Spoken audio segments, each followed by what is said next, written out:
Am I the a-hole for possibly ruining my husband's friend's only chance to get married? I don't know. We have some more Am I the a-hole stories, so sit back, relax, get your snacks while I read to you.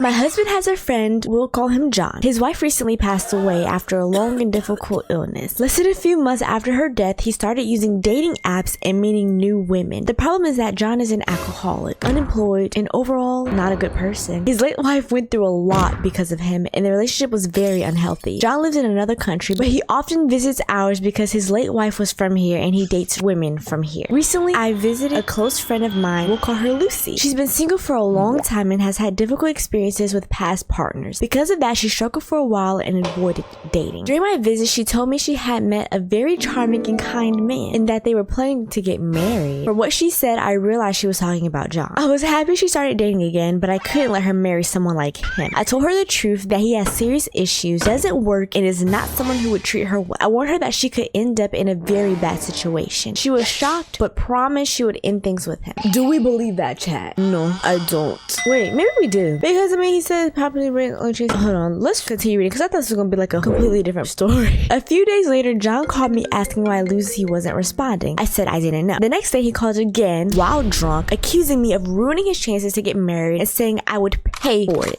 Excuse me? You gonna give me some money? No other way am I paying. Now my husband is asking me to apologize and fix the situation. He believes John might change if he marries Lucy, but I don't believe that. He didn't change even when his wife was seriously ill. I'm honestly worried for Lucy, especially since he could take her to another country where she might not know her rights. I believe I did the right thing. What do you think? Edit, English is my first language, so I hope everything is clear. Edit 2, all 4 of us are ethnicity, where it is rare to marry someone who is not of the same ethnicity. We are a very small nation in terms of numbers. That's why there are applications and websites that are just for us. Okay, I thought this story was gonna be like, it's a nice gentleman, he's never been married before, he's about to get married to a woman and she just stopped it for some whatever reason. No, it's completely different. Like, girl, his only chance to get married, he was married before. Lucy, did you say she was your friend? A close friend of mine. Yeah, stick up for your friend. You don't like John over here, you did the right thing. I mean, he's a terrible person. I just want to know what his form of being gonna pay for this means. Okay, let's read some comments. People don't magically change after marriage, they just bring their problems into it. Exactly. Less than a month, he started using dating apps after his wife's death. You haven't even been widowed for long. Not only were you dating, but you're about to remarry? Please. John sounds abusive. He won't change. He would just grind down Lucy until she feels like she can't leave. He shouldn't be married or even dating until he gets serious therapy to deal with his issues and could be a safe partner. Not the a-hole, and I'd be side-eyeing your partner for being friends with a guy who abuses women. Exactly. Anywho, my verdict?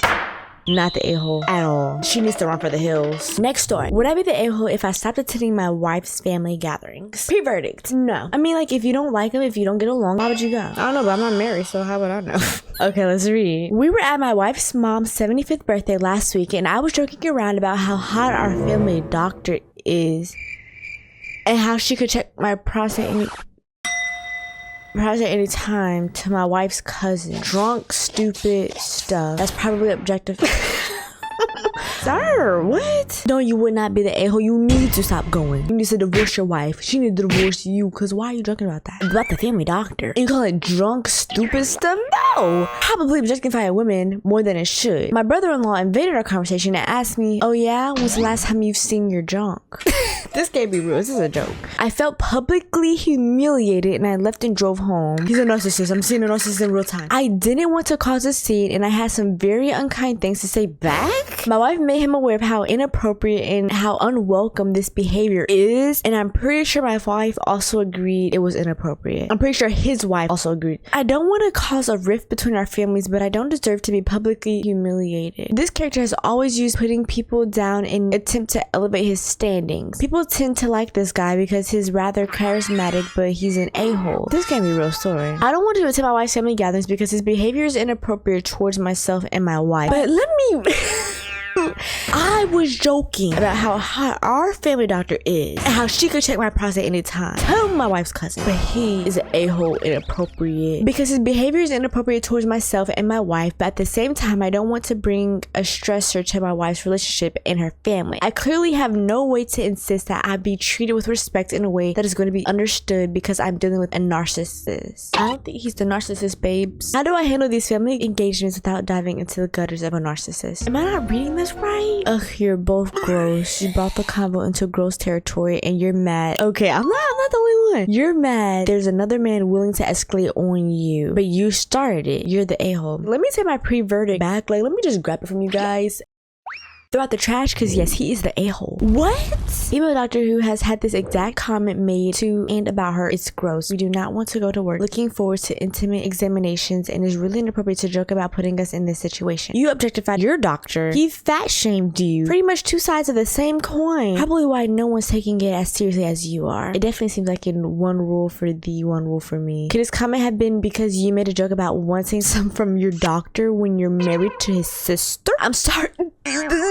That's literally me. I'm sorry, did I read that right? You objectified and sexualized your doctor, another human being who was doing her job at a gathering of your wife's family, and you're insisting someone else is an a-hole, not just an a-hole, a narcissist. You forgot that part. His response was not nearly as butthole-ish as your behavior. How humiliating for your wife. You're the a-hole. The humiliation of others is totally fine. It's just his humiliation that's unacceptable. Literally narcissist at his core. OP doesn't realize that actually I said all that while sober makes him look worse, not better. Well, you can start by shutting up when you're stupid drunk, because there's no probably involved in this here. Just drunk stupid stuff that probably objectifies. Yeah, the a-hole. You got what you deserve. Yes, a-hole. Okay, I'm glad. I thought I was like misinterpreting it, because you calling him a narcissist, you calling him inappropriate, you calling him an a-hole. You're worse, buddy. He invaded our conversation and asked me, oh yeah, I was last Easter again for the doctor. Reality check. It's you. You're the problem. I can't be tripping. Oh my god. Men. This is another short one. Would I be the a-hole if I let him fail grade 12? Pre-verdict. If he's doing bad in school, then no, you're not the a-hole. But if you're just doing it for whatever reason, I don't know, but it's the lash. You are the a-hole. Yes. The 12th grade, you are almost out of there, and your mama held you back. Or dad. Anywho, some background. Oh, maybe I'm interpreting this wrong. Maybe this is like a boyfriend. Let me redirect my imagination. Some background. I'm 19 female in my final year of school, and I'm doing quite well. There's a boy, 18 male, in my computers class that I only really started becoming friends with in the last couple months, despite having known him for the last 2 years. We found out we like the same YouTuber, and the friendship grew from there. That sounds really nice and sweet. I wasn't friends with him before that, just because he has some things he does that make you want to side eye. I learned the sign language, like side eyes, like. Well, he confided in me after our last round of exams. He said he had failed 5 of them and was panicking a bit about not passing the year. He sleeps in a lot of classes, and I never seen him give in homework. For most classes, he doesn't even have a writing book. I offered to help him study, basically tutoring him for maths, computers, and Africans? What are these pop-ups? The second language taught in our school. The other 2 subjects I don't do, so I can't help. I've been going to his house every day for the past week from 7 a.m. to 5 p.m. helping him. He brought up yesterday that his mom wanted to pay me, but he was just gonna take the money since I never asked for any and he needed a vape juice. Give me my money. I know I didn't ask because I was being nice, but since it's offered, yes, I want it. And no, you can't buy no vape juice, pen, whatever. After he saw the absolutely baffled look on my face, he said, fine, we'll split it 70-30. The 70. What? Wait, how much was it? He didn't even say how much he was gonna pay. What do you mean 70-30? I'm strongly considering stopping helping him altogether just out of the sheer audacity. Yes, the audacity of this man. This whole video been about terrible men. But I know he won't study if I'm not there. He has ADHD and can't focus unless there's someone around to force him to. Get his mama to do it. And he'll probably fail the year since we only have our final exams left. Would I be the a-hole if I stopped helping him? My friend, my sister, you would not be the a-hole. This is 2 years ago. I need to know, did you stop helping him? I need some new vapes, so I'm just gonna keep it all for myself and not give you anything. Fine. We can split it. 70-30? How does that sound? Yeah, I would have punched him. Not the a-hole. He isn't helping himself. He's perfectly okay with stealing from his mom. Why would you want to help him? Heck no. Let the dude fail. Have respect for yourself and only associate with people who respect you. Like they say on the airplane, put your own mask on first before helping anyone else. If someone is disrespecting your assistance, then they don't value it. Often people who receive something for free do not value it. Not the a-hole. Tell his mom he's gonna fail and vapes with the money she gave him for you. He needs a rude awakening about how the kind of behavior is adherent. That's a big girl word. And possibly why he's failing class. Not the a-hole, let that greedy idiot fail. I'm flabbergasted. He said we can split it 70-30. It's just like $40. How would that work? We got time for one more. Let's see. Okay. Am I the a-hole for threatening to elope if my future mother-in-law doesn't stop planning a tacky wedding for me? Pre-verdict. Not the a-hole. Once again, with these wedding stories, the wedding can be how you want it to be. You're the one getting married, not them. You and your husband. or fiance.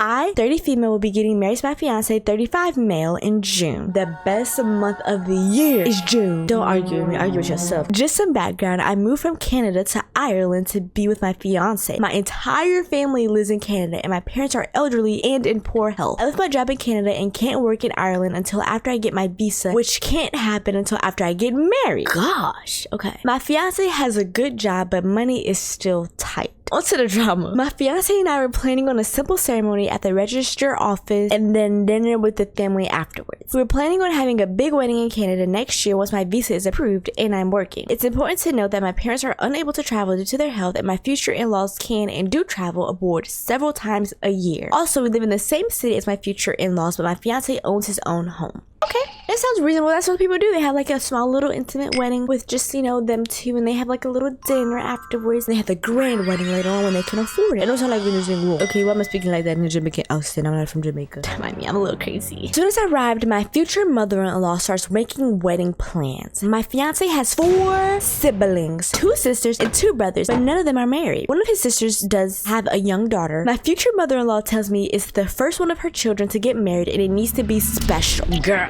we're gonna have a big wedding, just not right now. Honestly, if she gonna pay for it, that's fine. You can do whatever you want. You can do it in Canada so my parents can be there. That's what I'll say. But hey, it's not what they want though. I thought I said yelling. She starts by telling me when he's married in the church, her and her husband were married. I told her I'm not comfortable with that since I'm of a different faith. She goes on to tell me we need to have a proper reception so the whole family can be there. I wanted to make her happy, so we agreed to a small reception. We explained we don't have the money to afford anything extravagant. I was also uncomfortable having a big wedding without my family there, which is why we were planning a large wedding in Canada next year. She said that would be unfair to her family because her other children didn't have the money to travel abroad, and some of them didn't have passports. By the way, she wasn't offering to pay for anything onto the tag. If you want me to have a big extravagant wedding for your benefit, then you better come up with the money to pay for it. Sister, you talking about my kids don't have the money to do that and they don't have passports? Well, get it. I don't have the money to plan this big wedding that you want me to have right now. Girl, these people ruffling my feathers. Every Sunday we had dinner at her home and she would tell me all these ideas she had. She insisted her granddaughter must be the flower girl. Her daughters had to be bridesmaids and sons needed to be groomsmen. I love her writing. She should be a writer.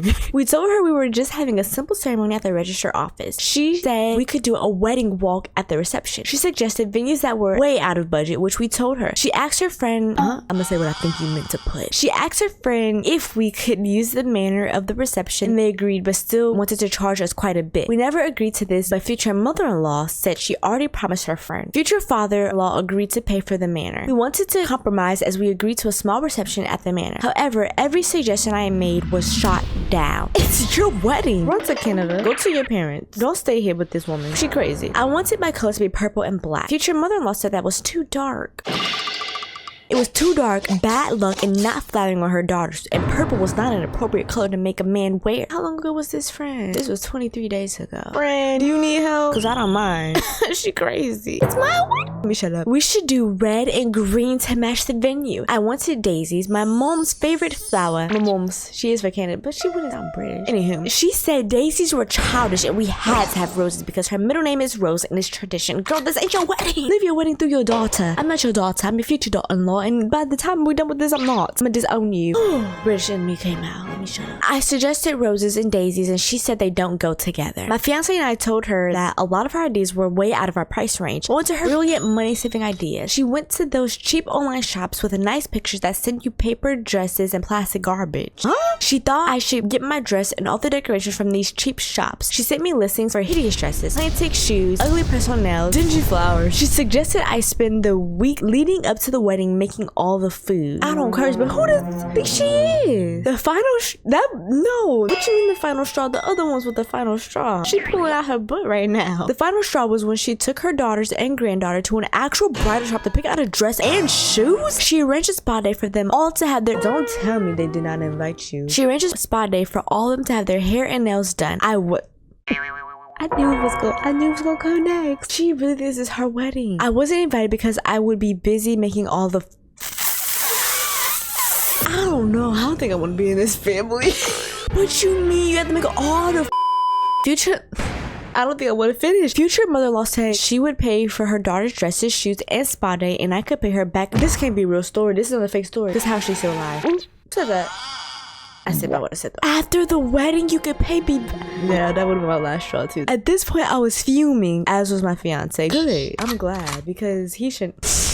Honey, calm down. My blood pressure getting up. We told her we would not be going ahead with any of her plans. We would be going to the register office as originally planned. Future mother-in-law was not happy. I do not care if he was happy or not, mother. Get on my face. She said she had already made all these plans and paid for the venue. Does my face look like I care? We told her no. She could still use the venue for whatever she wanted. Am I wrong for backing out after future mother-in-law made all these plans? Girl, you did not come on this internet to ask me if you the a-hole. No, I was like, no.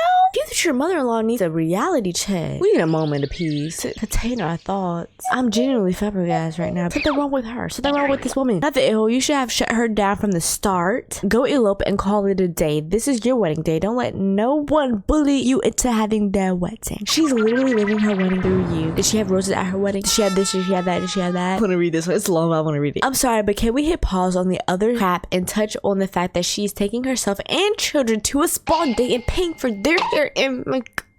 And you will pay her back later so they can do this and to not take you, the bride, her future daughter-in-law, to family spa day. I suggest instead that you do your own hair, makeup, and press on nails, the bride again, but they will be at the spa while you cook and bake all week without help. This is wild. It is. I'm gonna recurse because this is crazy. I don't get my hands so hard. Okay, this is so mean. Like, none of that is okay. You both need to go low contact. Are you sure you want to marry into a family that would treat you like that in a foreign country with no one? Exactly. Let's go back to the very beginning. You uprooted your whole life to be with this man. You moved from Canada to freaking Ireland. I don't even know how long that is to deal with all of this. And y'all live close? Maybe you and your husband need to move to Canada and be near your family instead. At this point, if you want to go through with this, do the wedding you want and skip the family celebrations and go right to the honeymoon. Dang, they don't deserve you. What psychos? Not the a-hole at all. This has to be a fake story. I don't believe it. That's the end of the video, guys. Thank you so much for watching. Like, comment, subscribe if you like me, if you enjoy my face, if you enjoy my content, all of that. Well, comment what you think about all the stories, but especially this last story. Thanks so much for watching. Bye.